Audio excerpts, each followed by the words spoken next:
আসসালামু আলাইকুম viewers, রফিস recipe ওয়ার্ল্ডে সবাইকে স্বাগতম। কেমন আছেন ভিউয়ার্স আপনারা? আশা করি আল্লাহর রহমতে সবাই খুব ভালো আছেন। তো এখন তো গাজরের সিজন, প্রচুর পরিমাণে গাজর পাওয়া যাচ্ছে বাজারে। তাই আজকে আর চলে এলাম আপনাদের সাথে শেয়ার করতে গাজর দিয়ে রাজকীয় স্টাইলে শাহী হালুয়া রেসিপি। আর এভাবে গাজরের হালুয়া তৈরি করলে কিন্তু ছোট থেকে বড় সবাই খুবই পছন্দ করবে।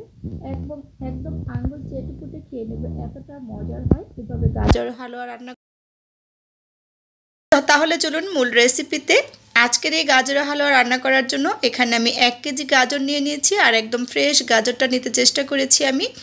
বাজার থেকে কিনে এনে সাথে সাথে আমি গাজরের হালুয়াটা তৈরি করেছি। গাজরগুলো খুব ভালোভাবে ধুয়ে তারপর পিলার দিয়ে আমি খোসাগুলো ছাড়িয়ে নিয়েছি। এখন গ্রেটারে যে চিকন যে ছিদ্রওয়ালা অংশটুকু আছে সেটুকু দিয়ে সেই অংশ দিয়ে আমি গাজরটা সুন্দর করে গ্রেট করে নেব। অবশ্যই কিন্তু এরকম চিকন ছিদ্র যে অংশ থাকবে সেটা দিয়ে গ্রেট করবেন, তাহলে কিন্তু এই হালুয়াটা খেতে ভালো লাগবে। তো আমার চ্যানেলে গাজরের হালুয়া রেসিপি আরও আছে, আবারও আমি শেয়ার করছি। এটা একটু অন্যরকম করে শেয়ার করছি।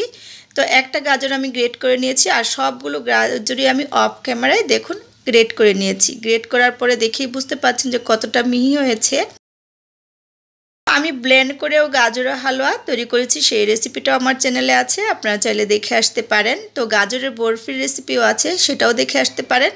তো আজকে গাজরের হালুয়া রান্না করার জন্য আমি হাফ কাপ ঘি নিয়েছি, সেখান থেকে বেশিরভাগ ঘিটাই আমি দিয়ে দিয়েছি, আর 2 টেবিল চামচ পরিমাণ মতো রেখে দিয়েছি, সেটা পরে দিব। এখন আমি ঘিটা হালকা আঁচে গরম করে নিয়েছি, আর চুলার জলটা কিন্তু একদম লো হিটে রাখবেন ঘিটা গরম করার সময়। তো এখন আমি গাজর দিয়ে দিলাম প্যানে।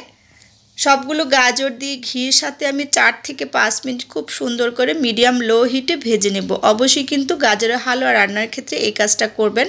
আর হালুয়া রান্নাতে অবশ্যই কিন্তু ঘি ব্যবহার করতে হবে। ঘি ছাড়া কিন্তু কোনো হালুয়াই খেতে ভালো লাগে না। আর বিশেষ করে বাচ্চাদেরকে কিন্তু আপনারা এই হালুয়া এভাবে রান্না করে খাওয়াতে পারেন, গাজরের হালুয়া, যেসব বাচ্চারা গাজর খেতে চায় না। তো এখানে আমি 1 টিস্পুনের মতো এলাচ গুঁড়ো দিয়ে দিয়েছি। আপনারা চাইলে আস্ত এলাচটাও দিতে পারেন।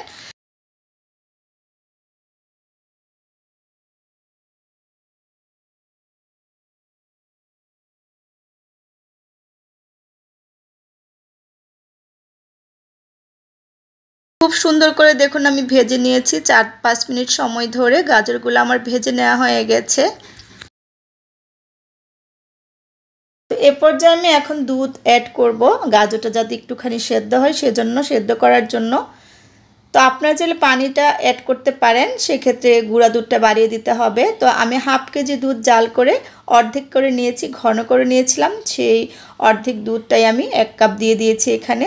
দুধটা দিয়ে আমি 7-8 মিনিট মিডিয়াম হিটে রান্না করে নিব গাজরটা সেদ্ধ হওয়া পর্যন্ত। তো আমি খুব সুন্দর করে গাজরটা সেদ্ধ করে নিয়েছি। এখন দিয়ে দিয়েছি এখানে বাদাম কুচি দিয়েছি আমি, কাঠবাদাম কুচি আর কাজু বাদাম কুচি। আপনারা আপনাদের পছন্দ মতো বাদাম কুচি দিতে পারেন।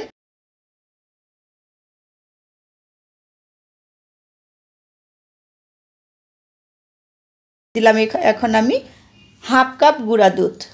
আপনারা যদি পানি দিয়ে করেন, মানে লিকুইড দুধটা না দেন, সেক্ষেত্রে কিন্তু 1 কাপ দুধ দিবেন, তাহলে খেতে অনেক বেশি ভালো লাগবে। আর 1 চিমটি পরিমাণ দিয়ে দিলাম আমি লবণ। এখন আবারও আমি 1 চামচ ঘি দিয়ে দিয়েছি। তো আমি কিন্তু আগেও আরও 1 টেবিল চামচ পরিমাণ ঘি দিয়েছি, আর এই লাস্ট পর্যায়ে এটুকু আবার দিয়ে দিলাম যাতে ঘির সুন্দর একটা স্মেল পাওয়া যায়। এ পর্যায়ে কিন্তু দেখুন আমার হালুয়াটা প্রায় রান্না হয়ে গেছে। আর একটু ভুল করেছি আমি, এখানে আমি চিনি দিয়ে দিয়েছি হাফ কাপ, সেটা আমি ভুলে গেছি কোনোভাবে।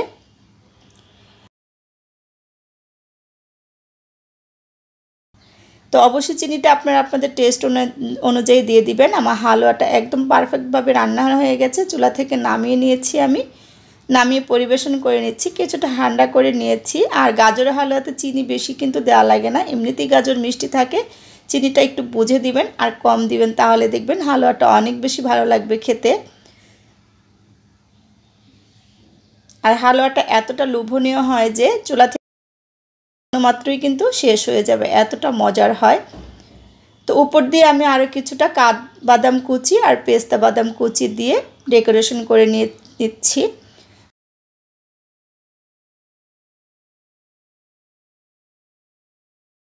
তো আশা করি আমার আজকের এই গাজরের হালুয়ার রেসিপি আপনাদের ভালো লেগেছে। ভালো লাগলে আমার চ্যানেলটা সাবস্ক্রাইব করে পাশে থাকা বেল আইকনটা ক্লিক করে দিবেন।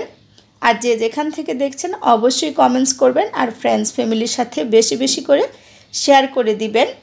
আর ফেসবুক পেজ থেকে দেখলে আমার পেজটা ফলো দিয়ে রাখবেন। আজকের মতো বিদায় নিচ্ছি, আবারও দেখা হবে নতুন কোনো রেসিপি নিয়ে।